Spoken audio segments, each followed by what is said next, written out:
Maraming salamat po ulit for taking the time kahit na Sabado ngayon. Your presence shows us how important this issue actually is. So our discussion this morning is a free-flowing conversation. Kung napapansin niyo po, wala naman po tayong podium or projector because there will be no presentation. So anyone can ask questions to any of our panelists or even from our panelists to each other. Pwedeng-pwede rin po. But even so, our discussion will be guided by three segments. So for the first segment po, we will be tackling sodium's relation to diet-related diseases and yung impact nito sa mga pamilya at komunidad.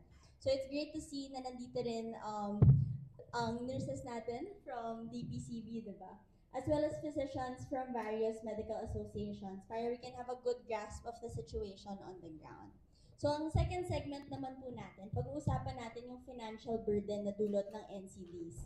So I'm sure DOH and PIDS will be able to share a lot of their insights about health financing at kung paano hindi lang ang mga pamilyang naapektuhan ng problem na to, pero yung ekonomiya rin. Lastly, we'll also be talking about the ongoing efforts to reduce sodium intake of Filipino families. So we can hear from DOH, mamaya po may dadating po si Rep. Nat Odocado, and our medical societies for their ongoing initiatives. So with that being said, we can now start with the first segment of of our discussion today. So I'll start po with a very simple question of what does excessive sodium do to our body? Anyone from the panel po can answer the question.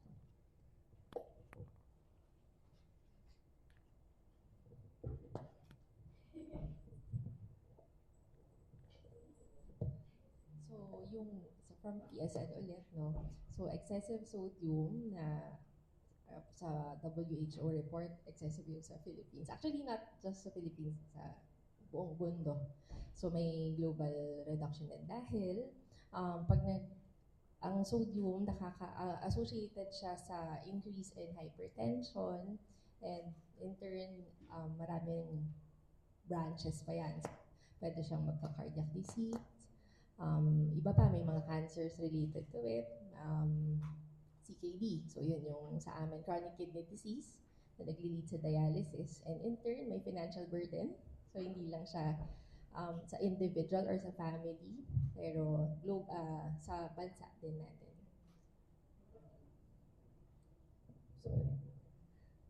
Okay, so yun pong sa yung asin, yan. So pag naging mataas kasi yung yung intake natin ng asin, so may mga changes na nangyayari sa katawan natin that could lead to sa mga na-mention na sakit ni Doktora. And yung sa high blood, saka yung sa mga komplikasyon na pwedeng maging patunguhan mga high blood. So katulad ng mga sa stroke, so yung mga atake sa puso. Kasi siya, parang chain of reaction pag nagkaroon ka na ng high blood kung hindi rin natin matututukan, pwedeng magkaroon ng maraming komplikasyon sa isang pasyente, sa isang tao. So, yun, hindi lang naman asin talaga, pero isa siyang malaking factor din na nagiging dahilan para magkaroon ng sakit mga mamamayan natin.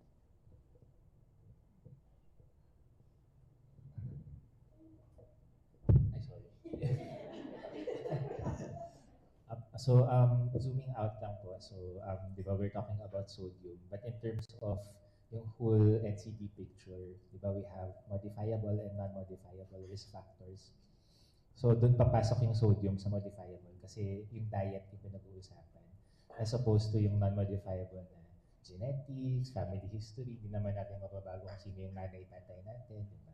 So, doon sa modifiable tayo tumututok kasi yun yung pwede natin baguhin diet, sodium, sugar, sabi nga po ni Dr. Hindi lang naman salt, no? But it's a major factor for hypertension kasi, major contributor for hypertension. Kasi di ba where salt is, water follows, diba? Yun yung natutunan natin sa physics ba yan or bio. Yan, so syempre, increase intravascular pressure, no? Kaya nag-hypertension kasi mataas na yung pressure sa dugo.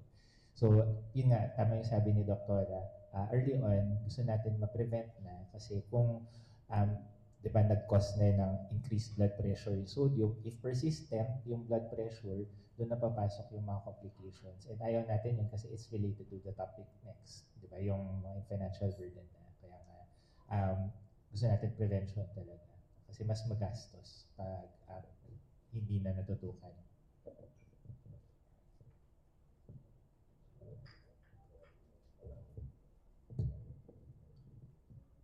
May questions po ba tayo from the media? Yes po. Yes, good morning. Siguro kay Ma'am. Kanina nabanggit nyo, hindi lang asin alone yung dahilan kung bakit nagkakaroon ng problema tayo in terms of kidney, di ba? Ano-ano po yung mga pagkain na nagko-contribute? Let's say, alam naman po natin masyadong mahal ang bilihin ngayon. So, ang nangyayari, nagre-resort ang marami nating mga kababayan sa noodles. Okay? Kasi yun yung pinakamura pinaka-cheap, at mabubusog ka na. Pero kasabay ng noodles minsan, para lang mapuno yung sinasabayan ng tinatawag nito kanin, di ba? Kumbaga parang nagsisilbing ulam yung mismong noodles. Isa ba yun sa nagko-contribute? O ano pa yung mga pagkain na nagko-contribute kung bakit nagkakaroon ng ganitong uri ng karamdaman? Particularly may mga, siyempre, maalat, diba, na pagkain. Yun pong yung karamdaman na alta presyon o yung hypertension. So, katulad nga po na sabi kanina ni Doc, maraming dahilan. So, yung pagkain, isa siya doon sa mga modifiable. And yun nga, sa nangyayari ngayon sa atin na wala namang lalo yung mga kababayan natin na talagang yung finances nila, talaga magre-resort doon sa mga pagkain na maaalat. Kasi yun yung sa palatability, di ba? Yung gusto natin may lasa din o ano. So, ang lang natin doon, pwede nating bawasan yung mga alat yung paglalagay noon. Tapos yung tanong regarding sa kung ano pa yung mga pwedeng mag-cause ng alta presyon. So, hindi lang naman kasi yung sa alat. So, meron din yung mga cholesterol, kasi lahat yon magkakasama. So, hindi lang din sa pagkain actually, yung din natin, yung kawalan natin ng mga ehersisyo, yung paggalaw. So, basically yung mga dahilan ng alta presyon na pwede nating ma-modify. Pero kung sa pagkain po, karamihan po dyan yun nga, yung sa mga mako-cholesterol, matataba, maaalat. Yun po ang nagiging dahilan ng alta presyon din. Na pwedeng magkaroon ng mga komplikasyon sa iba pa nating organ system po. Sabi po ba natin na, kasi hindi kayo magpapapress ko o magpapaforum ng ganito kung walang alarming na nangyayari sa bansa natin ngayon on health issues. Sigurado ako meron. Yun yung gusto kong mahagilap. Ano ba talaga yung problema natin? Anong source? At bakit gano'n yung nangyayari sa atin? At nagiging burden financially sa mga taong bayan, hindi lang dito sa Pilipinas. Siguro po ako muna po yung sasagot. No? So tama po kayo. Nagpatawag po tayo ng itong fireside chat. No? Siyempre, led by Imagine Law, constant partners natin. Mainly because yung NCDs or non-communicable diseases, persistently and consistently nasa top 10 causes of mortality sa Pilipinas. So, ang Philippine Statistics Authority, nagre-release po siya annually ng top 10 na nagiging sanhi ng pagkamatay ng mga Pilipino. And walang mintis po yun. No? Top 1, cardiovascular disease. Top 2, stroke, cerebrovascular disease. Top 3, naglalaro lang siya between diabetes or chronic respiratory disease.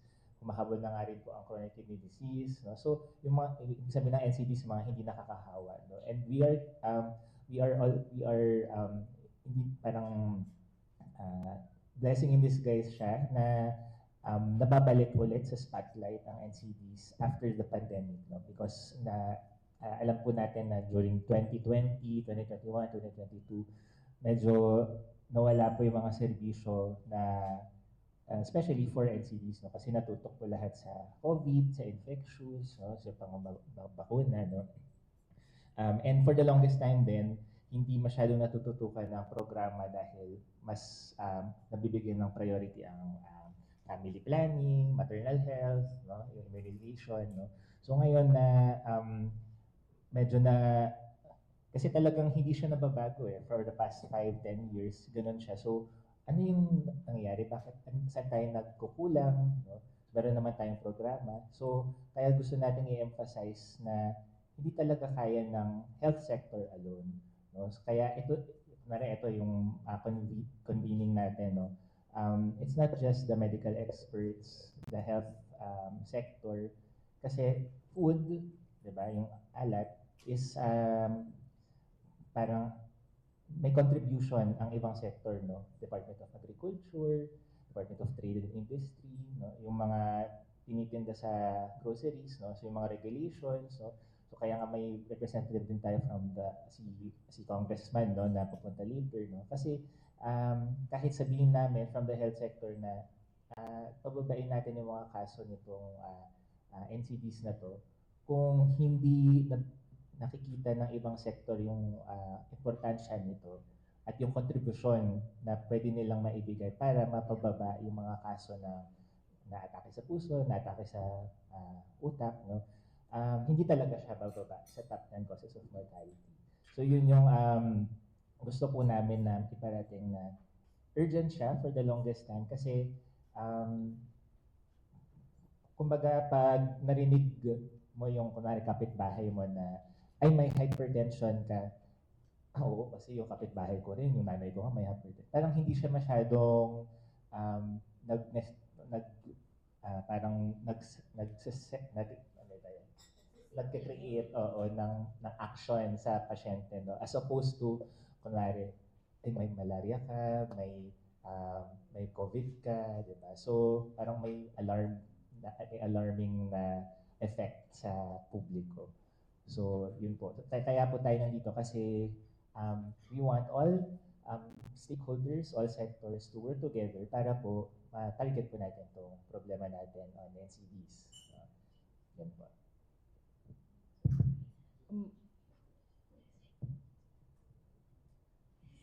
Sorry, I just want to ask them.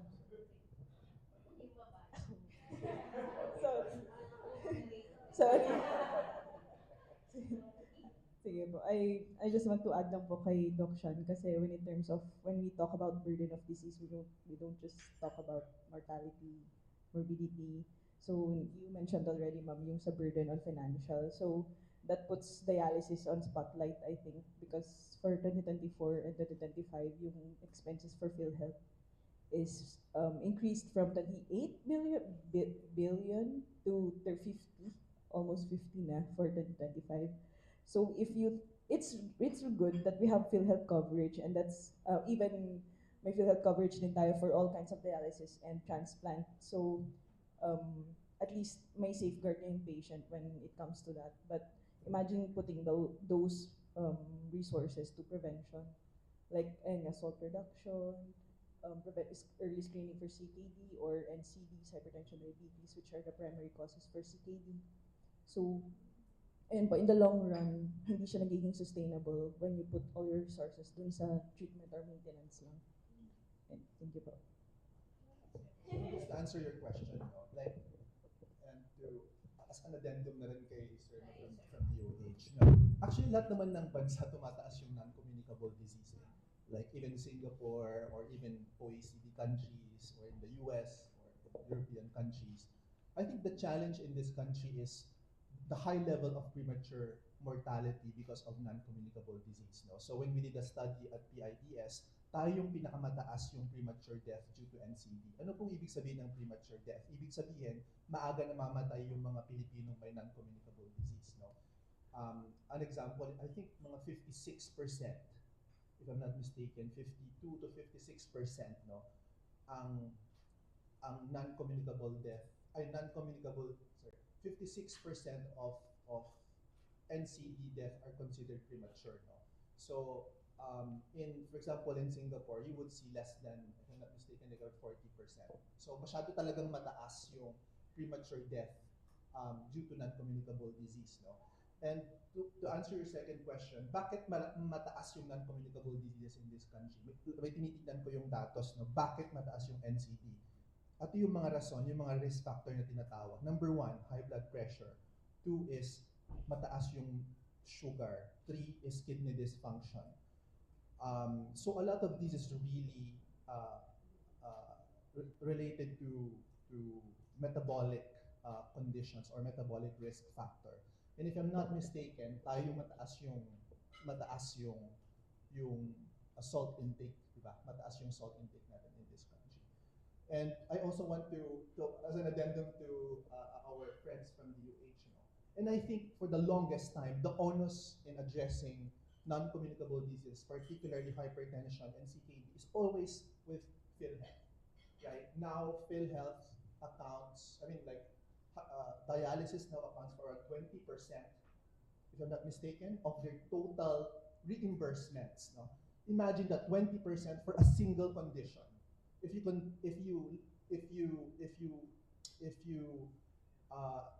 compare that to many insurance systems, sobrang taas yung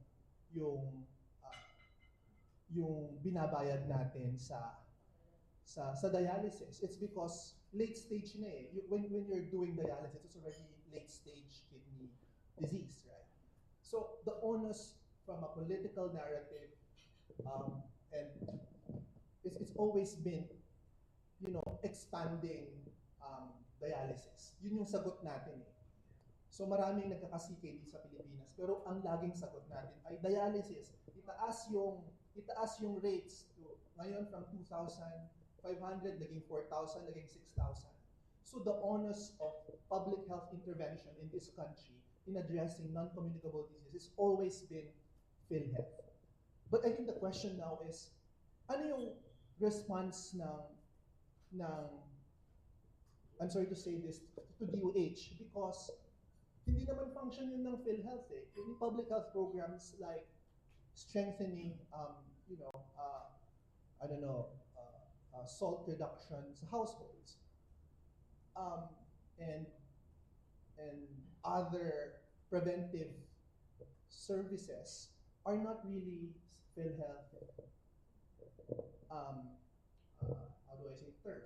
So if we do not address that aspect, you would always see a rapid increase in PhilHealth reimbursements towards dialysis and late-stage kidney diseases, right? So, and that will have implications on the fiscal health of PhilHealth in the long term, right? And based on our projections, you will still see rapid increase in the number of CKD because tumatanda yung population, yung risk factor tumataas, etc. So if you do not address that, it will also affect PhilHealth's financial viability, and etc. So I think there needs to be a stronger preventive side of these things, and that's why the DOH has a strong position to do this. The civil society, other non-government actor or non-health actors are critical in addressing this burden of non-communicable disease, particularly chronic kidney disease. Point of clarification lang. When you use the term premature death, ibig sabihin bumabata pa yung population na Okay. nagkakaroon ng sakit o namamatay. Ang premature, ma'am, is ang isang Pilipino na babuhay on average around 70. So if I'm not mistaken, kung premature death ka, namamatay ka below 70. So premature siya kasi marami ka pang magagawa eh. No, pag 53 ka, namatay ka sa CKD, pwede ka pang magtrabaho eh dahil nagka-CKD ka, namatay ka ng maaga. So yun yung ibig sabihin ng premature mortality. At maraming namamatay na gano'n sa Pilipinas, no? Compared sa other countries. So yun yung mas alarming, not just non-communicable diseases as a whole, but the premature mortality brought by non-communicable diseases in this country. So I think yun yung broad, parang may nuance po siya, no, na when you say non-communicable diseases, yung alarming sa Pilipinas is yung maraming maagang namamatay. So yun. I think may ata si Doc. we'd also like to add, no, from the Philippine Society of Nephrology, no. You know what the problem is? CKD is a silent killer, no, silent disease siya. It has 5 stages for chronic kidney disease. The stage 1 to 4 kasi is asymptomatic. That's why when patient comes in, at syempre mga Pilipino pupunta lang sa doktor pag may nararamdaman eh. That's always been the problem. So medyo reactive tayo in the sense na yes, we supported young patients on end-stage renal disease. We're so focused on giving help sa patients na on the end stage. Kaya nga, yes, CKD is rising because one of the top causes is hypertension, no? Mas prevalent na nga yung hypertension. So that's the #1 cause, no? Followed by yung diabetes. And these are all non-communicable diseases, as mentioned, and they are preventable. Yun yung gusto natin na iparating, no? That we can prevent these things. It's true, as of 2025, #1 source of the reimbursements in PhilHealth, as much as 36 billion or 3.56 dialysis claims in 2025, equivalent to 36 billion pesos for one disease alone, no? The end stage pa, end stage renal disease. That means at the 5 stages ang chronic disease, no? Chronic kidney, then the stage 1 to 4, these are unknown. Big patients, they don't know because they're not symptomatic. So that's the problem. Kaya it keeps on increasing. So now, this is the bill is good in the sense that now we're going to be proactive. We want to be ahead of the game. So, kasi pag na-address natin yung prevention, then we will have more savings. And we can allot this 36 billion pesos to other, probably other illness or other, preventive measures. So, yun po yung gusto nating iparating. That's why we also at PSN, we're very happy to support this House bill. Kasi yun yung problem namin eh. Baka we can keep up, yung yung number of doctors equivalent to the number of patients because it keeps on exponentially increasing siya. Mabilis, hindi arithmetic eh, di ba? Ang bilis ng kanyang increase compared sa when we could have prevented it. Yun yung gusto natin iparating din. Also on the topic of premature deaths, I think kailangan din natin ma-realize kung sino itong naapektuhan ng premature deaths. Sa Pilipinas, karamihan ng may premature deaths, yung mga na-mention niyo po kanina, yung mga mahilig mag-ulam ng pancit canton. No? And ito yung mga low resource families.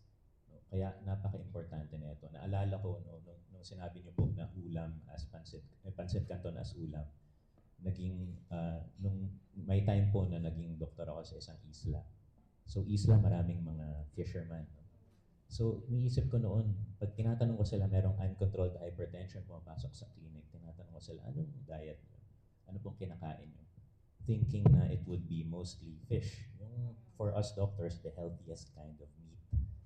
Pero pag tinatanong ko sila, laging delata, pancit canton. And bakit? Kasi mas gusto nilang binibenta nila yung isda nila. Bibili sila ng mas filling, yung mas nakakabusog, and quote-unquote mas masarap, no, na pagkain pang araw-araw. Kumbaga yung huli nila, mas ma-spread nila for 1 week. So etong mga kinakain nila, sila po yung napakataas sa salt, sila po yung mas aapektuhan, sila yung mas maagang namamatay. And ito yung tina-target ng bill, I think, no, nung pinupush natin, is yung mga pre-packaged processed foods na ultimately karamihan ng bumibili is yung mga walang kaya, mga walang option, just because ang most accessible, cheapest na pagkain for these fishermen, for these people, ay itong mga pancit canton and delata. So I think wag natin kalimutan na maiisip natin mga Pilipino maaga namamatay because of this. Considerably in an equitable parang perspective, no? Yung mga mas mahirap ang mas nadadali nitong mataas na result. Thank you for sharing that. In line with that, meron din po ba kayong masashare na patient stories or yung experience niyo po on the ground kung nagme-medical caravan po kayo or local clinics or as Doc Johanny expressed na nag-doctor to the barrios po siya. Maybe just so we can paint a clear photo of what's happening. Kasi naiintindihan ko po na lagi natin sinasabing dumadami, tumataas. But apart from the numbers, diba, maybe we want to hear a story of a person or a patient that you've encountered during your work, diba, related to this. Para lang po mabigyan natin ng kwento yung mga tao na mabibigyan.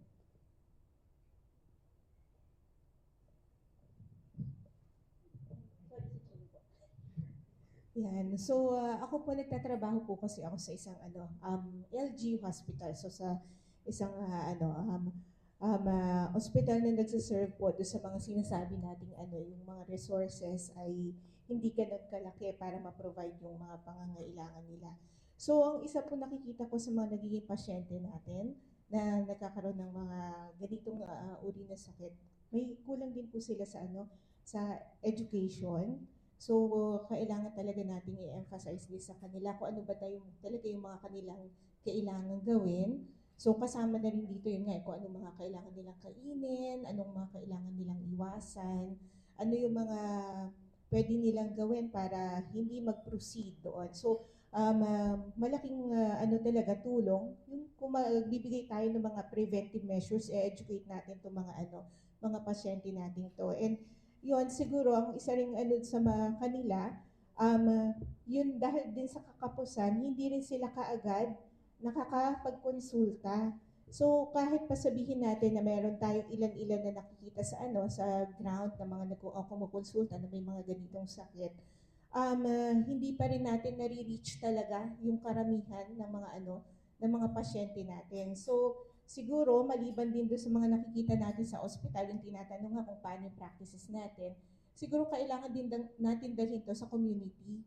So, hindi lang tayo yung kailangan puntahan, kailangan din natin i-educate po yung mga mga nasa barangay, yung mga hindi nakakapunta doon sa Kasi yun talaga yung isang struggle namin. Kasi ako, isa rin akong family physician, family and community physician. So, nakikita rin namin kung gaano kalaki yung yung burden ng sakit sa komunidad. And kahit yung pag available yung mga centers, hindi pa rin kasi talaga pumupunta yung mga tao. So siguro yung ganito mga programa kung may implement nga natin ito at mai-educate din natin yung yung mga mamamayan natin regarding this, mas magiging malaking tulong talaga sa kanila. So do sa level pa lang din ng ng prevention, ng education. So talagang malaking tulong yun sa ikaka-improve ng natin nung sa pagpuksa nung sakit. Ma'am, clarification lang. Kasi di ba meron tayong barangay health centers? Ang tanong ko dyan, this refers to DOH. Yung po bang Mga barangay health workers natin, meron po silang campaign na mga ganito katulad ng sinasabi ni Ma'am. Sa mga, kasi sila yung mismo nasa ground Sila mismo yung nasa community. More or less, hindi lang nila kilala yung mga nasa community, kundi mas makikinig sa kanila dahil kilala sila, alam ng community na health workers sila, 'di ba? So, gaano po katindi yung ginagawang programa? Well, kanina may nabanggit si Sir na medyo may konting gap ang DOH in terms of that. Thank you po sa pag-raise sa role or papel ng DHWs natin. So, iisahin ko na po yung sagot sa comment kanina earlier and yung sa tanong. So, sa programa po natin sa DOH, meron po tayong tinatawag na PhilPen, Philippine Package of Essential NCD Interventions. Itong PhilPen po na ito, in-adapt po natin na package from WHO. So, original po niya na name is WHOPEN, WHO PEN. So, in 2012, in-adapt po natin sa Pilipinas, nilocalize natin yung WHOPEN, ginawang PhilPen. And ang main diseases na tinatarget ng PhilPen, specifically for low resource settings kasi siya, is hypertension and diabetes. Kasi yun naman talaga yung main NCD drivers contributing to the cardiovascular and cerebrovascular diseases. Binanggit ko po yun kasi ang PhilPen, so in-update na po kasi namin last year, no? So based sa current clinical practice guidelines, and of course, yung papel, no? So different countries, doon po papasok yung mga BHWs natin. Nag-pilot po tayo noong last 2018 to 2019 sa Western Visayas. Ang tinawag po natin doon na pilot is Healthy Hearts. Yung Healthy Hearts po na yun, binigyan po ng importansya and highlight yung papel ng mga barangay health workers natin.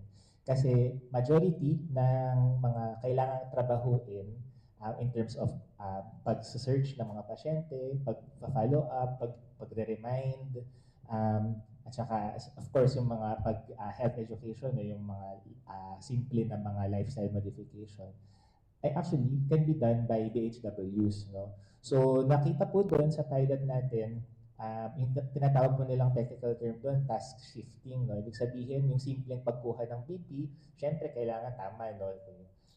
Nakaupo, feet flat on the ground. So nagkakaroon po tayo ng mga trainings sa mga BHW sa mga simpleng screening methods like BP taking, pagkuha ng height, ng weight, para po ma-compute po natin yung BMI, no? Or yung body mass index, no?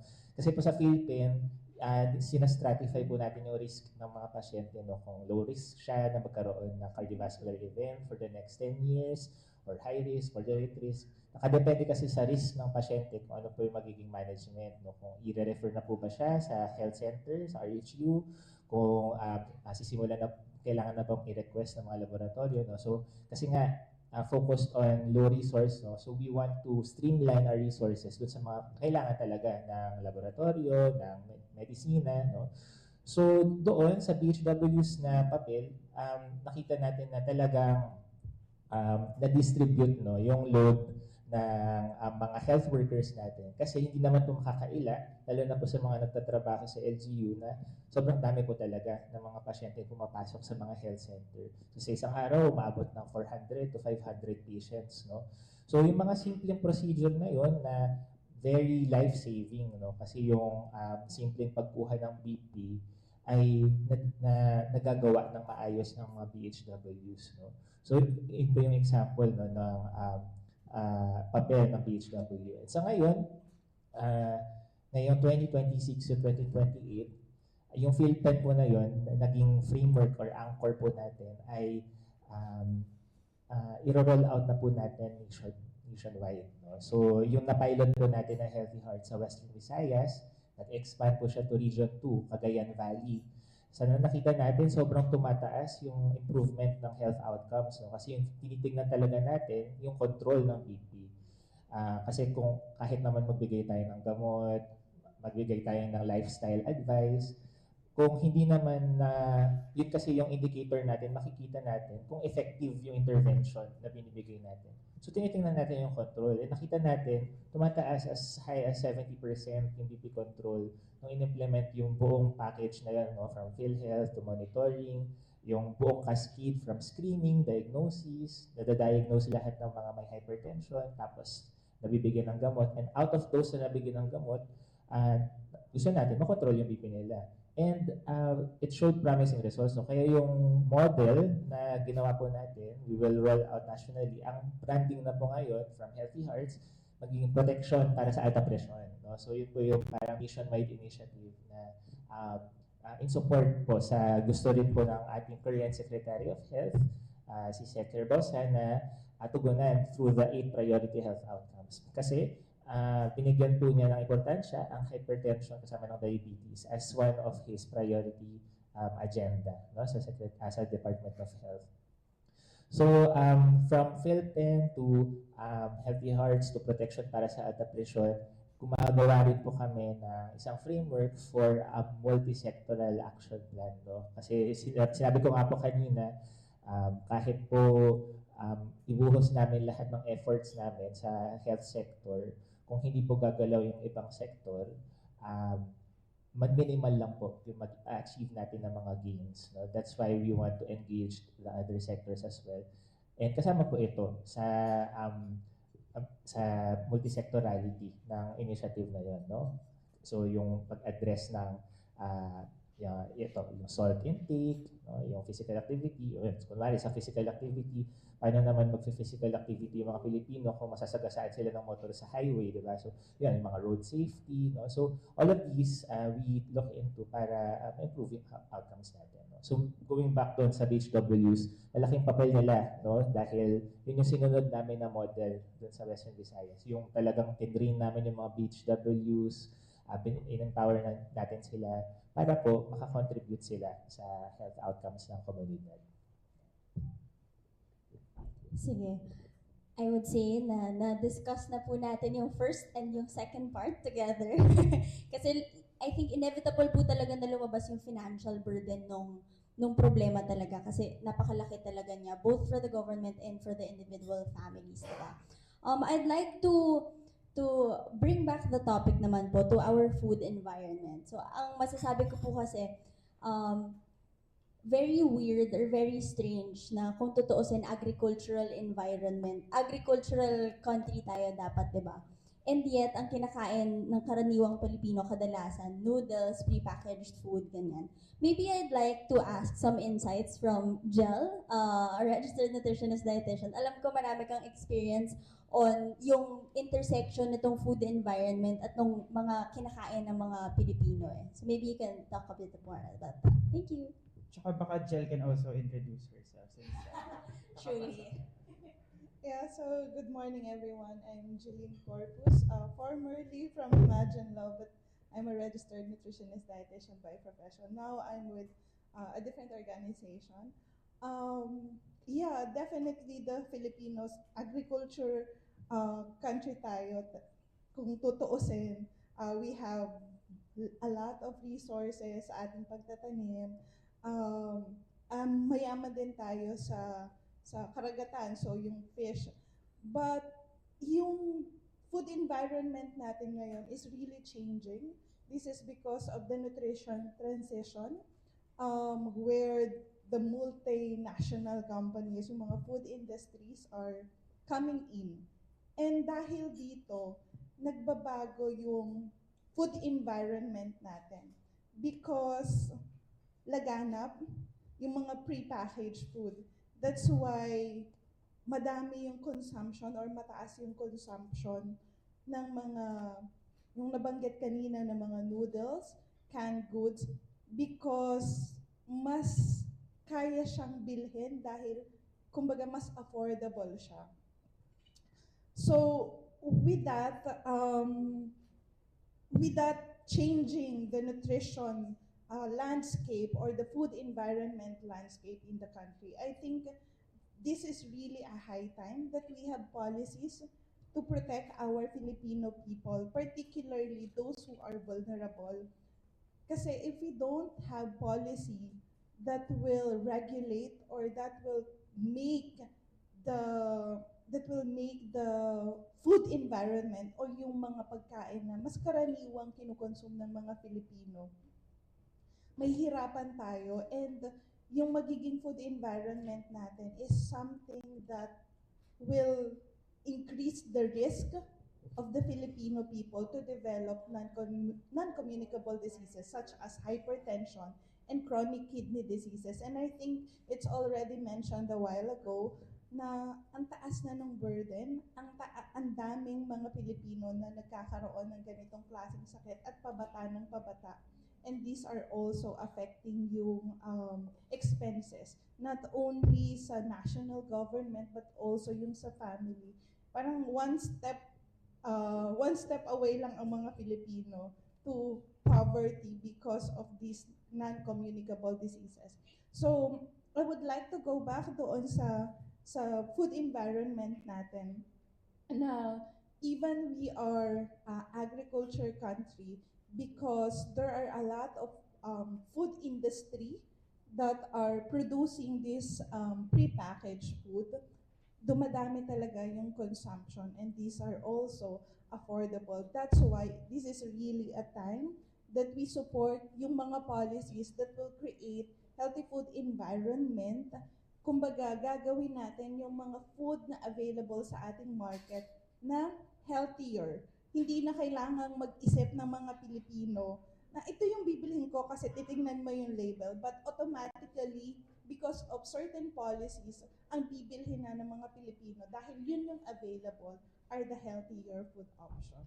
So I think yun muna ang may contribute ko about the food environment here in the Philippines. Thank you. Thank you, Jen. Siguro ako na lang yung may follow-up kasi, pero I think related siya. Tapos, actually, kay Doc Val ko talaga ito, kaya nasa likod niya ako, itatanong mo. So, as we know naman po, yung PIDS is the research think tank ng Philippines. So, yung question ko, Doc Val, since na-mention na rin ni Jel yung mga other interventions, so na-discuss na natin yung screening, health service delivery, meron po bang parang mga naging studies na CPIDS that look into these kinds of interventions related to NCDs? Okay, so medyo mahabang usapan. I think we also help Health Promotion Bureau before to really like map out ano ba yung parang tinatawag na best buy. Ano ba yung mga cost-effective interventions, no? Yung sinasabi kanina na individual level like yung PhilPen, yung primary care, etc. is at the individual level yun, no? Pero mas may magagawa pa tayo which is yung mga population level type of intervention. Like for example, reformulation or i-mandate na mas mababa yung salt, etc. So those are population level type of intervention. Meaning, hindi isa-isa yung intervention kada tao, but really a population-based intervention. Another one is really informing the public about the availability or about the nutrient component of or nutrition component of the products, right? So it's basically informing the public about the nutrition component. So yun, I think kailangan natin i-distinguish yung population type of intervention and the individual-based type of interventions, which is, we can see that at the primary care level, or sa mga RHU, sa mga BHS, no? But I think yung critical now is, ano pwede natin gawin at the population level? Yung reformulation, informing the public, because if you look at evidence, no, ito yung talagang pinaka-cost effective, no? Reformulation, providing the public with the necessary information. So, to answer your question, Chino, yun yung mga cost-effective intervention. And many countries have already moved into this type of interventions, no? Na hindi sa RHU, hindi sa BHS, but really the government is, creating a policy that will change the supply and demand of healthy food, no? So I don't know if to answer your question, but I think we can, baka doon tayo mag-focus, no? Ano yung mga population type of intervention na kailangan natin gawin? Because yung individual intervention, andun na yung primary care ng PhilHealth, yung yakap, andun na yung PhilPen, etc. Pero yung kulang sa atin is yung population type of intervention, right? Hindi masyadong strengthened yun, no? And the role of the Health Promotion Bureau, DOH as a standard setting, and helping shape appropriate population-based interventions are critical in this aspect, no? So I just want to really drive into the population-based intervention because that's I think, kulang, no? We try to map out where we benchmark it to other countries. I don't know if I answered your question, Gino. Yeah. Thank you, Doc. Siguro, I think na-mention ni Doc Health Promotion Bureau, but of course, I think we invited them. Pero, of course, it's a Saturday. We understand, no? Pero dahil pupunta ako kay Doc Shan, since from DOH, I understand na Doc Shan, hindi po, from DPCB po kayo, no? But siguro, just an insight, I think, since you're under the same family naman as Health Promotion Bureau. Yeah, so, tama po yung earlier comment na talagang individual-based service delivery na yung mga services natin na ino-offer sa mga facilities. But most importantly, which is yung topic right now, yung population-based na. Kaya nga yung mga legislation natin on food reformulation, nutrient profile model, no, is really important, lalo na to educate the public on these nutrients of concern. No? So what we want to do really is, di ba, sinabi na kanina yung educating the public, no? Kaso, kunwari alam na nga ng mga Pilipino, no? Okay, ito yung limit, no? Sodium intake, sugar intake, etc. Pero yung available sa grocery ay ganun pa rin naman, no? So, alam nga nila, pero yung available, yun pa rin yung mabibili nila. So, walang magbabago, walang change, no? So, ang gusto natin talaga mangyari is for this bill, complemented with the other bills, no, yung PNPM nga na sinabi ko, to make the public uh, uh, make informed decisions na. So at least, kung kunwari meron ng mga label na this is high in sodium, kunwari kung traffic light man yung sasabihin, yung i-implement na labeling. So at least, kunwari wala silang pera, no? So yung mga may hirap po natin na kababayan, alam na nila na okay, medyo hindi to healthy, no, mataas to sa sodium o mataas to sa asin, no. So at least man lang ma-inform sila na hindi ito malusog, hindi ito healthy, no. This is unhealthy, mataas yung sodium. So hopefully ma-influence yung consumer behavior through through that label. And at the same time, ayaw din naman ng mga manufacturer natin na ma-labelan sila na unhealthy, di ba? Na may pula sa package nila, no? So it also would inspire and drive creativity and innovation within the manufacturer's side, no? Kasi gusto nila ma-level up sila, no? Hindi sila red, no? Magiging yellow man lang sila or green sila, no? So magre-research yan on how to decrease yung level or content of sodium sa mga food nila, no? Paano ma-decrease yung level of saturated fat, etc. No? So it goes both ways, no? Yung consumer behavior and of course the manufacturer side. And that's why this is important, no? And I'm also not I'm also not speaking in behalf of the Health Promo Bureau, but that's also in relation to the overall DOH direction din naman. Kasi it's included in the health executive agenda naman eh. So yung sa DOH here natin for legislation. So yung targeting the population and the healthy settings, no? So that's part of the DOH direction. Siguro we always mention, 'di ba, sodium reformulation, sodium reduction. Siguro for the benefit of everyone here, baka pwede po nating i-explain how will this sodium reformulation work? Like, paano po ba siya gagawin? Because ideally, naiintindihan naman natin, kailangan bawasan ng sodium intake, 'di ba? So, paano siya ina-envision? Paano natin siya babawasan? Paano yung reformulation na ito? Yung question ko, I don't know if like Imagine Law could expound on this because ang question naman is, alam naman natin lahat ng kailangan bawasan ng salt, right? But I think yung kailangan natin isipin is, paano ba siya talaga gawin? Like, I think yung matinding discussion in many countries is whether it's do we need to mandate it as a country or do we need to create an incentive mechanism so that the producers will shift from unhealthy to healthy, right? So, because the reality is there is really pros and cons of a solid mandate compared to providing incentives. So, I think yun yung kailangan din natin tingnan. Ano ba yung mas appropriate para sa bansa? No? Remember, we have iba yung production, yung food systems natin dito sa bansa, no? So a lot of it is SMEs, etc. So those things should be taken into account whether we need to mandate it or we need to really create an incentive mechanism so that you will have more healthy alternatives in the market. So I think baka yun yung kailangan din natin i-discuss, no? The nuance of that population-based intervention.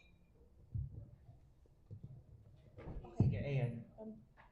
Sige. I'd just like to add a question lang din po because I was looking at the list here and then merong tuyo and then daing na bangus. So those are not really manufactured in a factory or controlled like may like formulation siya. So those are created by our fishermen. And how are we gonna go about that? Ba natin sila? Or those packagings are not even labeled. Walang ingredients or something. So I don't know how to navigate around those. And of course, across the country, you can see all those kinds of products. That's why we have a high hypertension in Region 1 because they're eating actually not processed food. But it's a really those nuances must be discussed. Good morning po again. I think gusto kong mag-add doon sa how we are going to implement the sodium reformulation. I think dun sa bill na filed by Rep. Nat and Rep. Loria and other legislators, yung approach na gagawin is stepwise approach. This is in consideration, of course, of our culture na mahilig tayong mga Pilipino sa maaalat na pagkain. Ayun, yung may mga dry foods tayo. Ang dami nating sausawan. Kapag nagluto tayo ng... Which is masarap. Yeah, exactly. So, kasi embedded talaga sa culture natin. I think also in other neighborhood natin or neighbor natin na dito sa Southeast Asia, mahilig tayo sa mga sauces and condiments. So, yung approach na nandoon sa ating bill filed by legislators is the stepwise approach. So, paano gagawin yung stepwise approach? This is really hindi biglaan. This is also based on best practices across the world. South Africa, yung isa sa nag-conduct or nag-implement ng stepwise approach. Meaning to say, yung gradual, yung reduction ng sodium doon sa mga pagkain. Hindi kapag napasa na yung bill is the next, the first day of the implementation, okay, 50% reduction ng sodium. So, kumbaga, yung stepwise approach, mag-start tayo in identification, ano-ano yung mga food items sa Philippine food supply ang mataas ang contribution sa sodium consumption ng mga Pilipino. So, meron tayong data nito from the FNRI. I think baka PITS meron din. So, yeah. So, kapag na-identify na ano yung mga food items na mataas ang contribution, so ito yung ita-target for the reformulation. Once na ma-identify and na-target na sila, yung reduction is gradual. So, meaning to say, probably in the first 3 years, baka 10% reduction lang dun sa existing. And then, for the next 3 years, another 10%. So, hindi siya one step or one time, big time, na i-reduce yung sodium. This is because also, one is for the food industry to adjust the reformulation. Second is for the cultural context na mahilig tayong mga Pinoy sa maalat yung palate natin para hindi mabigla.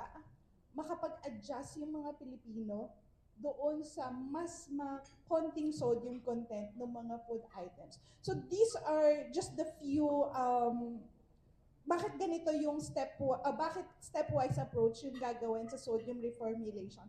It's really to prepare the food industry as well as the consumers for the sodium, sa pagbawas ng sodium doon sa food items. Last question na. Sure. Ano ba yung sinasabi kasi ng evidence when you do that, no? So when you do it, when you abruptly shift, that might also, I'm not sure if, just thinking out loud, tama ba na it might also shift the demand into other unhealthy alternatives like higher sugar? May ganun po bang evidence? Kasi baka yun yung maging reason for the industry na ayaw namin ng salt because that, they're gonna shift to other unhealthier alternatives. May sinasabi po ba sa evidence na ganun or hindi naman siya totoo? Parang mag-shift ka ng, Yeah, yes, oo. pinapa-healthy mo yung isa pero you transition to another unhealthier option. As of now, wala akong masabi na actual evidence or yung actual research saying that, but that is really an interesting point. Parang to cover all the bases, Yeah, what will the yeah, industry yeah. So I think this is dito papasok yung the sodium reformulation is not a silver bullet na policy. That's why there are other healthy food environment policies or mga bills na nilalabi ngayon or na-file sa ating Congress. So we have yung restriction ng marketing of unhealthy food for the children and yung healthy food environment. And I think the one is, yung isa pa is yung front of pack warning label bills. So, because kailangan marami tayong mga policies because having just one is not enough. That's why I think nag-go beyond ako dun sa sodium reformulation, but I think that's one of the reason na meron tayong iba't ibang mga policies para maiwasan natin yung mga loopholes or yung mga unintended consequences. So, but yeah, I think yung sodium reformulation bill filed by our legislators are really based on evidence and the best practice that we have across the globe. Yeah, I think these are very good questions. No, with regards to shifting to alternatives, this is for a different law or bill, but yung research backing front of package labeling, no, they saw that in the UK and Sir Val, you can just check this. They saw in the UK, no, even if they reduce the sugar, no, sa content, the amount of consumption of the products hindi bumaba. So most of the food industries or yung manufacturers natin saying na this would lessen the demand for our services. In that particular case, hindi bumaba. Actually, parang slightly tumaas pa ata, if I'm not mistaken. No? But these products, yung revenues nila stayed the same, but the amount of sugar in the products were lowered. So still not healthy. They're still drinking Coke. They're still drinking soft drinks, but lower yung sugar. And with the point doon sa we still have yung SMEs natin, maraming ibenta ng tuyo, ganyan, no? I think from a policy perspective, this is where yung conscious decision natin of attacking or approaching policy where it is feasible comes into play. Because I'm not sure how to also regulate yung ating mga gumagawa ng tuyo. No? Sa amin, sa Samar, meron kaming tinatawag labtinaw. Tatay ko gumagawa niyan everyday. Kanina yun yung kinain ko. So hindi natin alam, no, kung paano siya ma-regulate. So hindi ko alam paano ma-regulate yung tatay ko, but I do know that we have a few manufacturers, no? Bilang natin sa kamay, ilan yung gumagawa ng pancit canton, ng delata. And sila lang yung kailangan mag-adjust. No? So, of course, there is still, no, we're still talking to DTI, no? May mga sabihin sila, mga concerns. I think with the iodized salt experience before, baka na feeling nila nasunog sila, no? And that had detrimental effects doon sa salt industry. But I digress. No? With regards to a policy approach, I think we don't have to be distracted for now doon sa tuyo, no? Very complex yung regulation doon. But for this one, this is feasible, doable, and has been done in other countries. And specifically, you know, like for our neighbors, Thailand, I just searched, no? May sodium tax na sila. Even that is more, kumbaga, as a compared to this one, parang mas scorched earth na kanilang taxation, no? Lahat ng sodium tataksa nila. But they're deliberately doing that, no, because also of the health benefits of population level. May follow-up questions po ba from the media? Hello, I'd like to touch upon what Doc mentioned about imposing taxes, because I think the Department of Health has been open with that idea, not only when it comes to sodium but also in sugary taxes. Are we looking into perhaps expanding this more? But at the same breath, po, what are the alternatives that we're looking into to make sure that other alternatives, such as of course vegetables natin, are more accessible for the general public?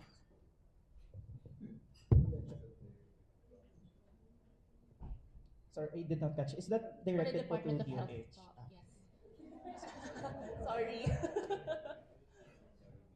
Yeah, so in terms of taxes, no, there has been discussions, no, in terms of not just for the nutrients, no, kahit yung mga same taxes, no, for tobacco, no, so yung excise taxes natin. So talagang pinag-usapan siya to really expand, no, kasi yung for the previous years, no, just like what yung experience from other countries, no, despite the increase in taxes, no, yung consumer consumption did not change. No? So, we ongoing pa rin yung discussions doon, and I can't really say for certain, no, kung ano yung magiging final na outcome for that. But in terms of the alternatives, that's where I can provide inputs. No? So we have initiatives na piloted in Tolosa Leyte, no, what we call the SDH, no, yung Social Determinants of Health Initiative. And that's where we engage yung mga agriculture sector, no, to make really healthier options available. No? So, tinap doon yung mga magsasaka, no? Tapos really linked sa centers, no? Sa health center. No? Para kapag nag-advise doon sa health center na, okay, ito yung 5 portions of, or 5 servings of fruits, 5 servings of vegetables every day. No? Tapos meron ng available doon. No? So parang sort of kadiwa siya na meron ng after the consultation, meron ng available na fruits and vegetables. Diba? So those are initiatives that we are looking into para kapag makita natin na successful doon sa Tolosa Leyte, then we could see kung kaya na i-expand to other provinces, to other LGUs. No? So we're still in the process of piloting sa mga certain areas natin. Good morning. This is for the panel. We all know that this advocacy is all about information and education and dissemination. And kasi even if there is a law that says that the sodium intake should be limited to 2 milligram, I think there should also be some sort of a leeway among you, the Department of Health and the advocacies from the PIDS, na in the eating habits, di ba meron din namang mga leverage yan, like halimbawa, uminom ka nga ng kumain ka nga ng maraming asin, pero uminom ka naman ng maraming tubig. Or, halimbawa, kumain ka ng gulay na maraming asin, pero ang dami mo namang kanin. How do you leverage on that aspect? Kasi, di ba, mahilig tayo sa ganun. It's very cultural kasi. Eating is very cultural eh. And it also, budgetary din. So, how can you make it more appealing to the public? Kasi, pwede gumawa ka ng batas, hindi naman, wala namang, yun eh. I mean, you know, hindi ka naman makukulong kung kumain ka maraming asin. Pero I could just answer briefly muna na that's why complex nga talaga siya. And it involves behavior change kasi. So, kaya yung sabi kanina na important talaga yung role ng Health Promotion Bureau kasi they're the bureau responsible for these social behavior change na initiatives. No? They are looking into patterns of behavior ng mga Pilipino. Kung bakit nila ginagawa na despite alam nila na unhealthy, binibili pa rin nila, kinakain pa rin nila. So, and we don't expect change to happen overnight, diba? So, talagang, mahaba-habang proseso of really education, re-education, and it goes through all stages of readiness din no, from the consumer side na okay, alam niya pero wala pang action or meron na pang thought process in terms of that. So, those complexities, no? So, sayang nga, no, wala tayong HPB colleagues dito. But that's what the HPB in DOH is currently doing. No? Ay, meron follow-up. Pwede ba? Meron na ba talagang study o statistics on kung gaano kadami yung asin na kinakain mo, tapos magkakaroon ka ng kidney disease or renal failure? Meron pong statistics. Hindi ko po sure yung actual statistics, but yeah, the WHO, I think yung ating mga health authorities have studies linking, meron talagang strong link ang high sodium intake to hypertension, chronic kidney disease, and as well as, I think, parang bago ngayon, I think yung cancer. I think yung ating mga doctors dito can answer that better than me. But yeah, there are evidences po. Thanks, Hindi, Jel. kasi Actually, ililipat ko nga dapat sa ating mga doctors from our med groups, no?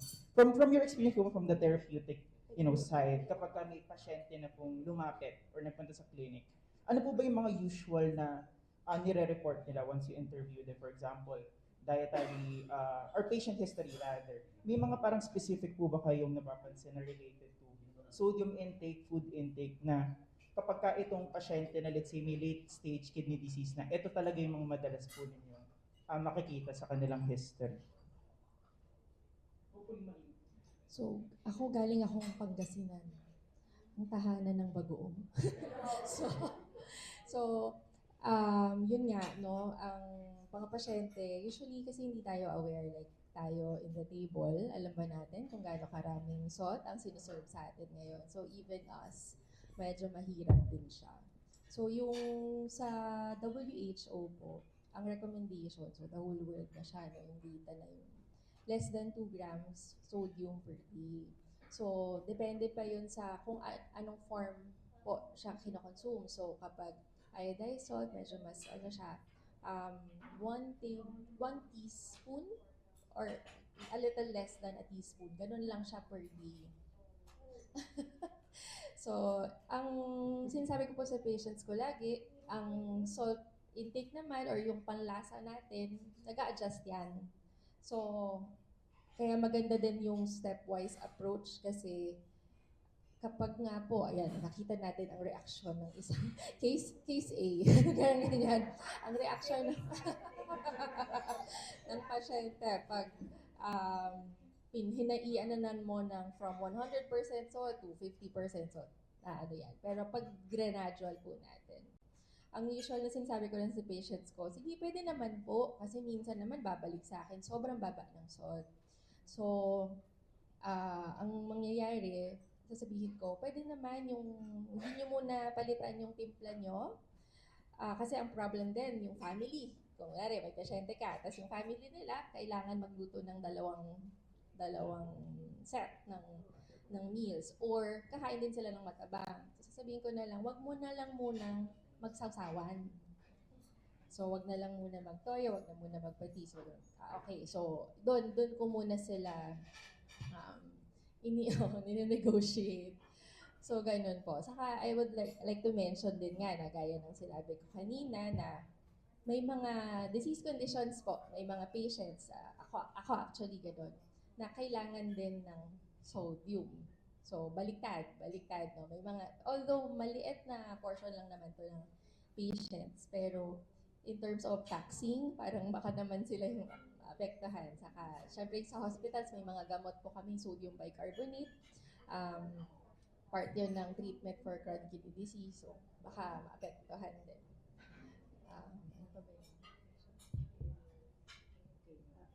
Sa pagkain, no? So kung siya po ay galing sa tahanan ng bagoong, kami tahanan ng sardinas sa Buanga City. The #1 sardine capital of the Philippines. So talaga pong mahirap, no? Lalo na parang marami ding bulad, yung mga daing, so mga danggit, no? Talagang tayo parang culturally, that's what we grew up with, no? Tapos isasawsaw mo sa suka, pero dadamihan mo yung kamatis, meron pang itlog na maalat, di ba? Talagang but yun yun talaga yung ating palat, no? We were trained that way, we grew up that way. So it's really difficult, and it's true. Parang when you have a patient, it becomes a group intervention sa family, parang sa food ba, sa cooking. It's even harder, kaya ang hirap mo talagang i-change yun That's why we do support this kasi kailangan talaga, I think it has to be start na parang it's national, it's population na kailangan. Kasi it's culture, it's so difficult to change na That's why we really need to do it. I mean, other countries have done it, no? Kaya yung pupunta kasi bang, ano ba to? Parang sa atin, Pilipino, walang lasa. Then I guess that's why very attractive sa atin yung mga instant noodles kasi yung condiments niya talagang maalat. I remember this is one story that I'd like to share kasi that it really struck me So there's this OFW. She was around 40 years old and so she was no family history, no risk at all except nung tinanong natin, we went into food, araw-araw kumakain ng instant noodle. Every day because that was the easiest. And I think it's also because, it's the easiest to, hindi lang sa mura siya, and it's the fastest And time is important sa atin kasi magtatrabaho pa tayo. And when you have a family, unahin mo kung ikaw si mother, di ba? Nagtatrabaho ka rin. You want it na to cook as fast as possible. Kaya attracted na tayo dun sa mga instant. Yeah. Diba? Sa fast food, diba? So, yan. Kaya nga, So, will not be surprised kung tumataas talaga ang incidence ng hypertension, diabetes, CKD. So, yun. So, it really starts with this, with the food. And that's why we really support this bill kasi I think that's the easiest, that's the basic thing that we can start with. It's really the food. It's difficult, but, when it's a multi-sectoral thing, then hopefully we can really change that. It's not gonna take immediately, That's why we support the stepwise approach. Pwede I ba think ako may question po. Good morning po, Jun Raymond po, Mabuhay News Online. Doon na angioplasty po ako noong April 21, 2024. Saka ko pala na-realize na sobra na yung salty food intake ko saka yung matataba. Ngayon, ang tanong ko po, yun ng mga Pilipino yung tatabaan dahil sa mga fast food. So, pwede po ba nating i-mandate o bless yung mga fast food chain na i-formulate nila yung mga products nila na bawasan yung, kasi bawasan yung taba para bumaba yung taba. We wish we could do it, Pero that's why we have to start somewhere, Yeah. Sige, may gusto po bang magsagot? Ang question ni Sir, nandun na siya sa fast food, na reformulation. Which is, I think, tama naman po talaga, kasi matataba rin talaga, oily, kumbaga, yung mga pagkain po na ito. Sige. Hindi po sa akin nang galing yan. Pero sabi ni Ma'am. Gel muna din sila. Yung sa fast food natin, yung mga nasa restaurants natin, it's actually very challenging to implement, but we can start somewhere. I would like to cite an example, yung Quezon City, meron silang calorie labeling. It doesn't mandate the food businesses to reformulate yung mga menus nila, but we hope that yung calorie labeling would something that will encourage the food businesses to reformulate their food products. Kasi kapag kumain ka sa isang fast food, makikita mo, oh my God, ito palang isang meal na to, 750 calories na. So, hindi na ako kakain. Or yung isang iced coffee, for example, ayan, wala pa akong brand na sinabi. Pagtingin mo, ano na pala siya, almost 1,000 calories na, yung malaking size. So, kung 2,000 lang yung requirements mo. So this kind of policy will trigger or will encourage yung ating mga food businesses or yung ating mga restaurants to reformulate. There are instances na nangyari po ito sa ibang bansa, but more on like I think mga European countries. So let's support yung mga gantong klaseng policy. Dr. Tama naman po yun. I think yun yung mga pinaka-feasible and cost-effective interventions kasi hindi mo naman talaga ma-address lahat. So I think yung una talaga, sabi ni Sir kanina, hindi niya alam. No? So really informing the public kung ano yung laman ng pagkain sa restaurants and sa processed food. No? So yung pagbigay lang ng information na yun, malaki na yung effect niya. No? So baka yun yung kailangan din natin tignan kung ano yung on how we can do that. No? And second, I think in many countries they already started providing incentives to like SMEs and establishments to shift. No? So instead of mandating it, so nagbigay sila ng grants, for example, to shift. So I think parang multi-prong yung ginagawa nila na hindi lang o reformulation lahat. So what if we start providing incentives so they can shift? You know, that's a supply side intervention. May demand side intervention giving information to the public. So I think baka parang multi-prong dapat po, no? And yung education really is important. And you know, providing a simple way of informing the public through like color traffic lights or like, I don't know, warnings, etc. is really a very good and a good first step, I think.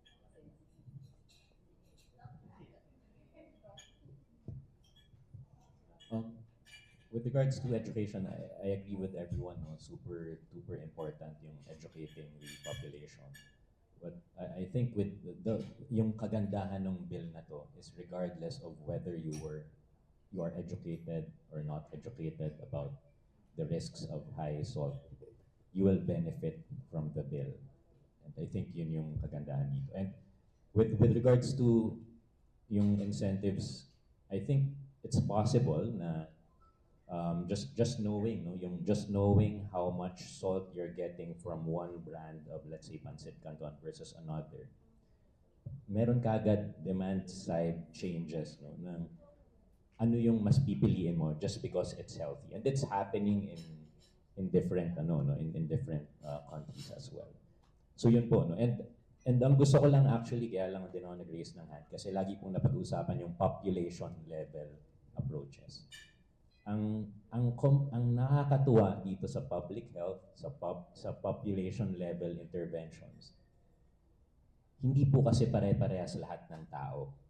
Meron sa atin, siguro ilan sa atin dito yung kumakain ng Pancit Canton? I would say, pwede magtaas ng kamay? Ilan yung, so hindi lahat, di ba? Hindi lahat.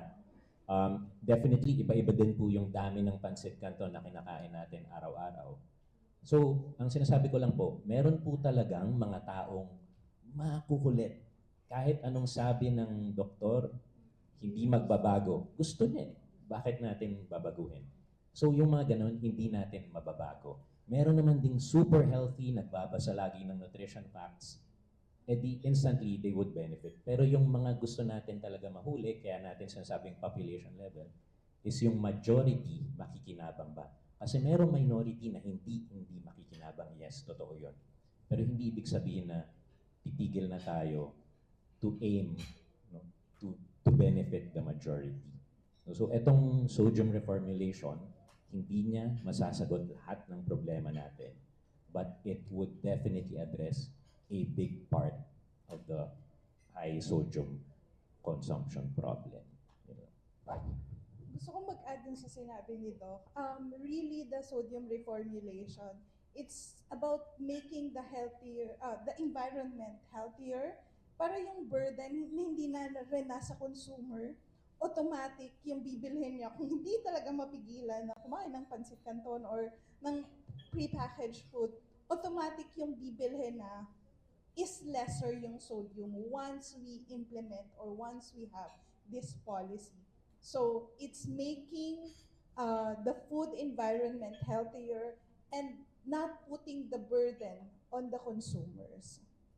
So yun lang yung gusto kong i-add para hindi tayo rin nakafocus doon sa education, because we have different, kagaya ng sinabi ni Doc, iba't iba yung demographics ng mga Filipinos.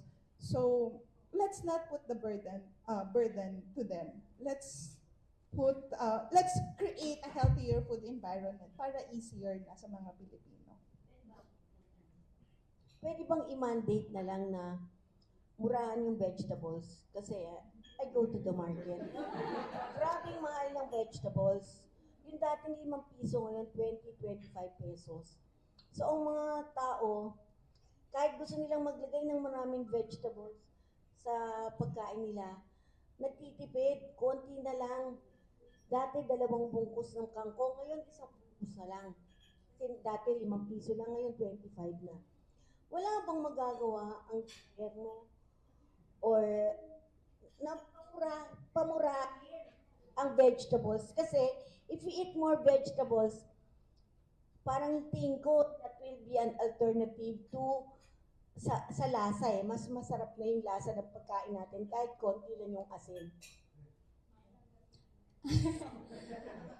Diba? Sobrang mahal ng vegetables. I will, yes. I will Ewan ko respond. Ako na lang po ang mag-respond. So I think from here, makikita po talaga natin that there is no silver bullet policy. Hindi masasagot yung problema ng iisang polisiya, di ba? Nakikita natin how there is a problem on information. Una, hindi naiintindihan ng mga tao na pag sobrang alat pala, pwede pala akong magkasakit, di ba? Or pagka mataas sa sodium, sa asukal, kailangan ko palang iwasan. So first, we have a problem on information. People don't know that what they're eating can cause illnesses or like diseases later on. That's one. The next is, I think from our very healthy discussion, na-establish natin na oo, hindi nila alam, pero at the same time, hindi mo rin naman sila masisi, hindi rin naman nila kasalanan na hindi nila alam at hindi nila kasalanan na yun yung pinakamadaling bilhin, 'di ba? Sabi ni pinakamurang bilhin, pinakamadaling i-prepare. 3 minutes mo lang pakukuluan yung noodles. Makakakain ka na, 'di ba? And then you also have the problem of access to fresh food, 'di ba? Agricultural country tayo pero ang hirap makabili ng murang prutas at gulay, 'di ba? So that is another problem that we have to look at. 'Di ba? Na wala tayong supply. And ang personal take ko kasi dito is ang focus ng agrikultura natin talaga is very export or very panggawa ng prepackaged food siya.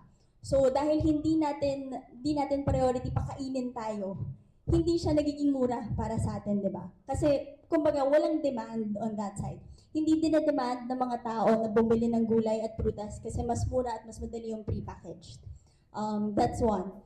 And ang dami nating naisip na policies na baka pwedeng aside from reformulating our prepackaged products, maybe we can also ask the restaurants to reformulate their meals, di ba? Maybe we can ask the government to make fresh food easily accessible, cheaper for the public to consume, di ba? And a lot of these things, makikita natin na parang ang laki ng problema, ang daming posibleng solusyon. Pero I think we also have to be optimistic that it's nice that we're talking about these things now. 'Di ba? Kasi dati hindi natin na nako-consider na totoong problema ang chronic kidney disease, 'di ba? Normal lang na may hypertension yung mga kaibigan mo, kamag-anak mo. So it's nice that we get to talk about these things. It's nice that we get to discuss the different possible policies that we need, diba, to push this. And I think ang kailangan talaga nating i-highlight is that the burden of staying healthy, eating good food, should not be on the consumers alone, diba? Kasi naiintindihan natin, sobrang hirap ng buhay. Sobrang mahal ng gas ngayon. More so, parang if you were struggling prior to this fuel crisis, you would be even more struggling now na may fuel crisis. So sobrang hirap na ng buhay, sobrang hirap na yung mga tao to figure out where they're going to get their money. I think it's too much to ask them na kailangan maging aware, kailangan bawasan nila on their own, di ba? Kailangan, as a community, as a whole, gumawa nga tayo ng population level approaches. I-reformulate yung pagkain mismo, di ba? Bawasan mismo yung asin. Para kahit yun lang talaga yung pinaka-accessible, yun yung pinaka-madali. At least mas mababa na yung asin or yung sodium na makakain nila, di ba? That's one way. And from this very long thoughts, diba, and feelings from myself. I'd like to ask our panelists na lang. What role can community groups or professional associations, public health advocates play in sustaining the momentum for these kinds of conversations, diba? And this movement for a healthier food environment. Sakto kasi siniserve yung pagkain. Pero sige. Sige, I think we're also wrapping up na rin, Kat, no? So, since may gusto po bang sumagot na from community, so we can also ask siniserve na rin kila Doc Val. Sige, sa inyo na po muna. So kami kasi yung sa nephrology, no? Kami yung nakakasalo talaga ng mga ang tawag dyan, yung mga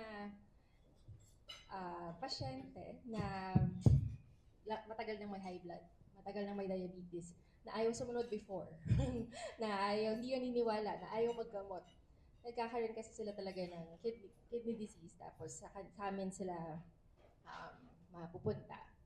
So, kami talagang naging proactive na yung society namin, the Philippine Society of Nephrology, na yun yan, public health prevention. Ako personally, I spent mga 10 to 30 minutes discussing one-on-one sa pasyente nung nutrition. So matagal for individual doctors. Kaya yung society, gumagawa ng nutrition manual. Actually, ngayon nag-revise kami ng nutrition manual. Gagawa kami ng mga social media informative videos to discuss that kasi nga wala kaming oras to educate the mass people, the patients.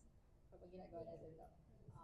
So one of the programs one is that which we just celebrated was World Kidney Day. Wherein World Kidney Day is an international event that occurs every second Thursday of March. All the countries participate, and we were just March 12, just this last month. We participated in celebrating it, and the focus here is prevention. And so all of us, we try to educate our patient, we conduct lay fora, we conduct screening. We really promote yung screening kasi talaga dapat prevention and education. That's one. And then June is mandated by the DOH to celebrate National Kidney Month. So National Kidney Month, talagang dyan na-highlight all of the lahat ng mga DOH, even private hospitals, we celebrated. So, adyan na naman papasok ulit. Prevention at the same time, no? We want to increase, we promote awareness. Kasi nga, ang dami na talaga, di ba? I'm sure nakikita ninyo, malapit lang sa inyo, ilan na ang dialysis centers. We don't want that. We don't want that, di ba? We want to prevent it, okay? And so, yan na nga yung number one. We collaborate with we also collaborate with other societies. Like yan, ito yung sa Philippine Society of Hypertension. Yan, meron silang program on may measurement, no? Highlighting. So si doktora na mag-ano yan. So, but ito yan, we as societies, we have this collaborations. We collaborated nga yung World Obesity Day, which was a week before, we celebrated World Kidney Day. Kasi sunod-sunod yan, starting February. We have a Heart Month, no? So starting that lahat coordinated yan. No? Yan naman programa din ng Department of Health because they wanna promote nga yung awareness about the increasing incidence of non-communicable diseases. So yan yung isa. We want to empower our primary care physicians. So in line with the Universal Healthcare Act, no? We have yung program na tinatawag namin yung CKM, no? Yung we empower the primary care physicians how to detect and when to refer. Kasi ang endpoint yan, kahit naman may chronic kidney disease ka, we can delay its progression as long as maaga yung referral. Kasi ang nangyayari nga minsan is hindi agad nare-refer. That's one. And pangalawa, syempre alam naman natin na ang pasyente mismo hindi pupunta hanggat walang nararamdaman. Diba? And we wanna change that. Pag may diabetes ka, kaya po pag pumupunta ang pasyente, sinasabi ko, hindi ibig sabihin ngayon na pag may diabetes ka, hintayin mo yung komplikasyon. Kasi ang dami-dami na ngayong medications na pwede mong inumin to delay the progression of end-stage renal disease. And even pwede siyang ma-reverse eh. Pag nakuha mo siya ng stage 1 pa lang, pwede mo rin siyang ma-reverse. So there's a lot of interventions. Hindi lang food at hindi lang and medication. So they go hand in hand. It's really a team approach nga yan tinatawag namin. We have the nutritionist on board, kailangan sa food. We have yung ibang team na kasama, yung cardio, yung primary care, so lahat yan. So these are just some of the things that we're doing. And ito nga, we're so happy nga na we're able to also collaborate with you. Kasi now we're seeing that this it's really a multi-sectoral approach. Hindi siya pwedeng kami lang. It's a multi-stakeholder, all the stakeholders are involved kasi eventually tayo naman din lahat ang makikinabang. So, I think, Tora, may intro na ako doon. Ayan. So, ako naman po bilang primary care physician din, because I am a family and community physician and at the same time hypertension specialist. So, talaga yung emphasis po namin is on the prevention. So, yung kung paano kami makakatulong as physicians, educate natin yung ating mga patients na mga pumupunta na sa amin. And as a society, the Philippine Society of Hypertension, na-mention na nga rin ni Doktora kanina. So we will be celebrating yung Hypertension Month in May. So we are also inviting everybody to participate in that celebration. So doon po tinitingnan namin kung gaano karami na yung mga members ng population ang diagnosed with hypertension, and we follow through ilan ba sa kanila ang makokontrol natin, and kung ano yung mga different modalities na pwede natin i-offer sa kanila para ma-prevent yung hypertension and ma-control ito. And besides the celebration for that May Hypertension Month, so meron din po kami iba-iba pang activities na intended din sa mga doctors. So, to educate them, to update them, and sa mga lay din po. So, marami pa rin pong researches na naka-line up sa amin para mas makita natin kung paano magiging effect nito mga ganitong program. Sige. Any final thoughts po? So, I think our medical groups has already, except for Doc Johanny, any, I think, final thoughts po about the whole discussion? Or contribution. So I'm from the Philippine Society of Public Health Physicians, and gusto ko lang po sabihin sa media partners, ang gaganda po ng mga tanong nyo. Ito po yung mga tanong na favorite naming pag-usapan, yung very complex, very komplikado, maraming ibling sagot, mga different na mga values na kailangan na mga different priorities natin sa public health. So kami po Bale Network po kami ng physicians who are talking to health economists like Doc Val, talking to DOH, may mga projects po on public health, nagko-consulting din. So we can connect you to different experts kung may mga kailangan kayong pag-usapan, particularly when it comes to public health, kasi kailangan mong balansehin din. Dapat kung ano yung nakikita.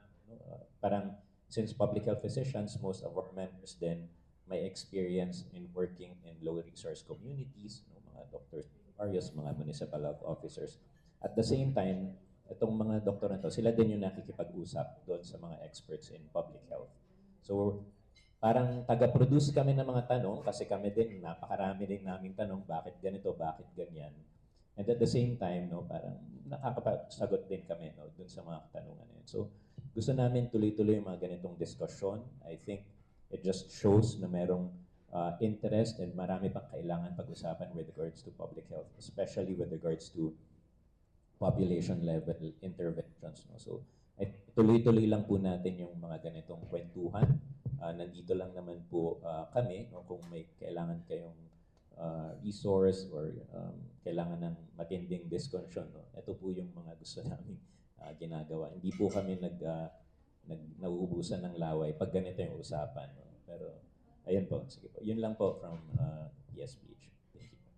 Sige. Thank you, Doc.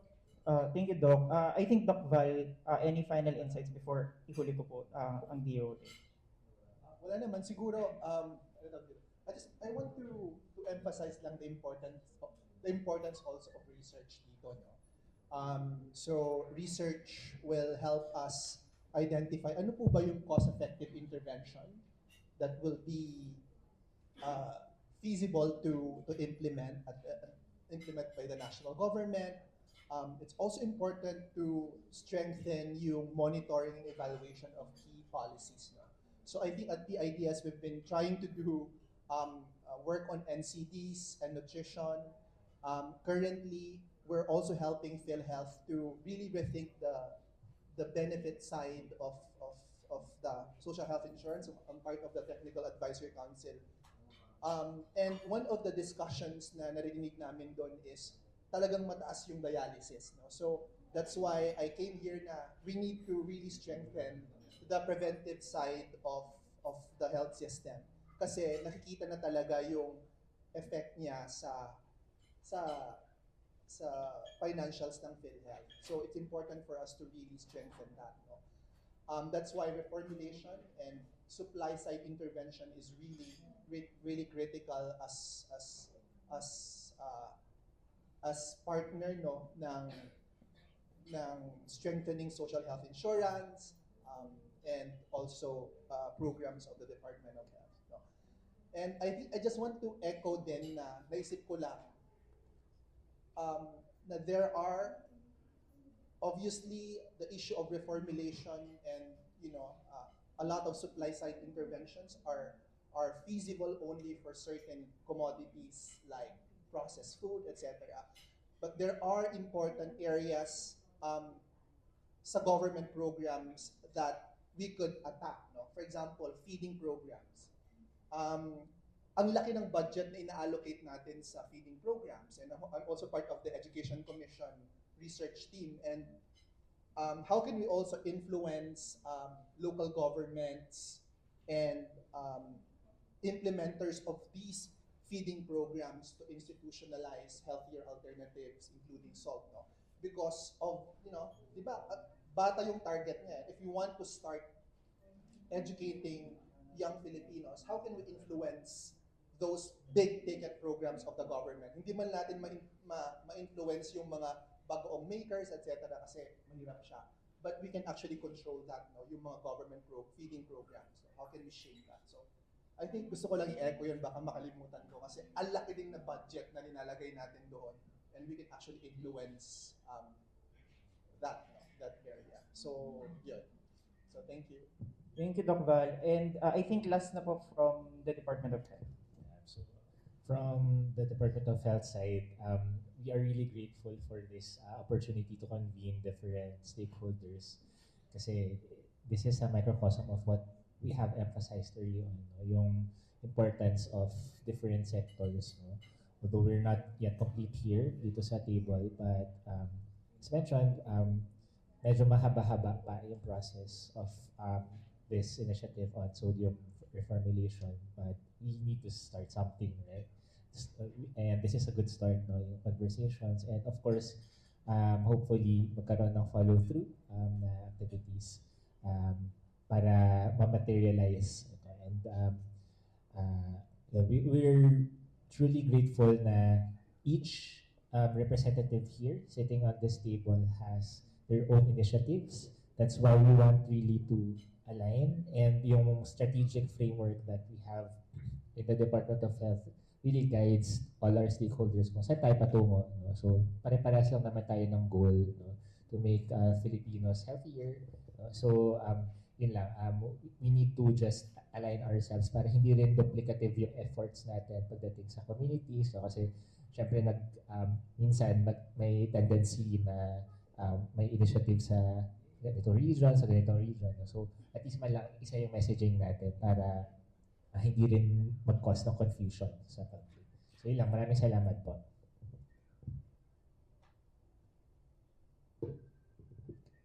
Maraming salamat po for your patience and for all the very exciting questions, di ba? To wrap up this fireside fireside chat, I'd like to call on Kim, the project manager. I'm sorry. Sorry. Before we end, okay, meron pa po tayong message from Rep Loria. Yes, that Jel will be reading for us po. Thank you.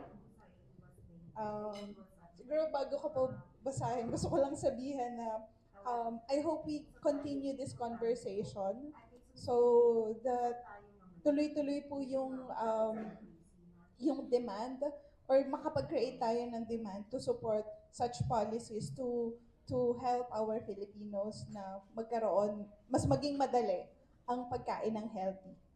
So ito po yung message ni Representative Carlos Andres Loria. So siya po yung nag-file ng isang sodium reformulation bill.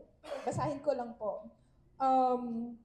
In our ongoing effort to protect Filipino families from preventable disease, one truth stands out with unmistakable clarity.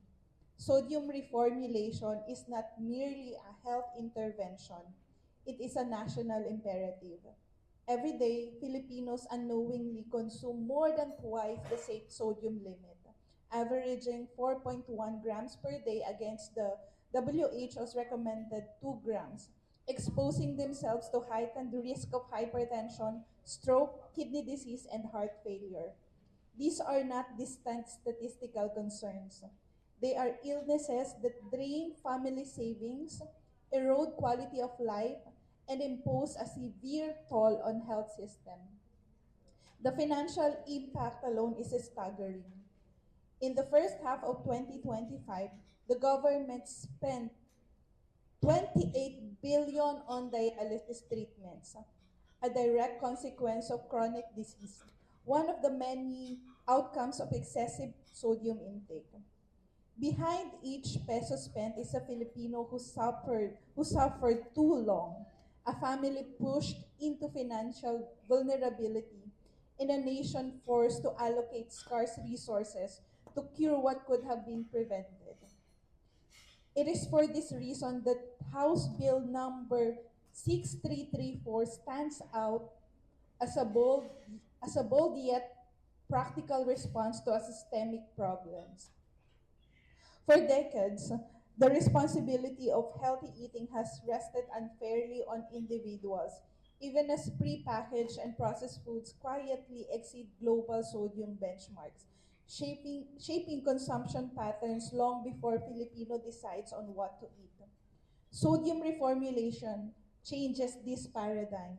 It shifts the burden from consumer to the institutions that shape our food environment, from individual willpower to collective accountability. As highlighted in Imagine Lost letter, sodium reformulation is a vital step toward empowering consumers, protecting Filipino families from diet-related diseases, and building a healthy food environment for all. This echoes a broader truth. When we change the food environment, we change lives, quietly, consistently, and at scale. The Iwas Alat, Iwas Sakit initiative reminds us that public health is a shared responsibility. Journalists illuminate stories that move communities. Policymakers craft protective frameworks. Experts contribute science and clarity. Advocates help mobilize public support. Industry partners have the power to reformulate products in ways that make health effortless, not elusive. Sodium reformulation is about sodium reformulation is not about restricting Filipino choices. It is about giving them better ones. It is about ensuring that healthier food does not become a privilege, but a norm, not a struggle, but a standard. Our call today is a simple yet profound. Let us reshape our food landscape so future generations inherit not a health crisis, but a healthier, stronger, and more resilient Philippines. With House Bill number 6334, we are not simply adjusting recipes, we are rewriting the future of public health. And together, we can make that future where Filipino families thrive, not suffer, where prevention triumphs over treatment, and where every meal brings nourishment, not harm. Thank you. Thank you so much, Jill. Kim? Just to wrap everything up, first of all, I just want to thank everyone for being here and for being part of this conversation. Our sincere thanks as well to our colleagues from the DOH, DPCB, PIDS, PSN, PSH, PSPHP for lending, PIDS, for lending your expertise and to our friends in the media, of course, for being here today. I know it's a Saturday. Um, we started really early. Um, but the truth is, we actually designed this fireside chat to be this way, na parang early morning breakfasting conversation. Conversation na lang siya because we wanted a sort of informal space, but also a space to discuss a very serious and pressing issue. The urgent need, of course, to address excessive sodium intake among Filipinos and its relation to really the NCD rates in this country. Today, we have heard from our experts that it is a burden not only felt by individuals but also by families, communities, and really by the nation as a whole. Your insights are an important step towards a healthier, salt smart Philippines. I think from what we've heard, the messaging is really that regulating sodium content can help create a healthier food environment by making everyday existing options safer and reducing hidden risks. It is not a silver bullet, but it is a necessary step, and the healthier food environment should be a right available to every single Filipino, regardless of age, regardless of background, regardless of the level of awareness. Every Filipino deserves a fair chance at a healthier life, and I hope that we can make that possible for them. Um, Thank you everyone for being here again, and safe travels, and let's really keep the momentum going. Thank you.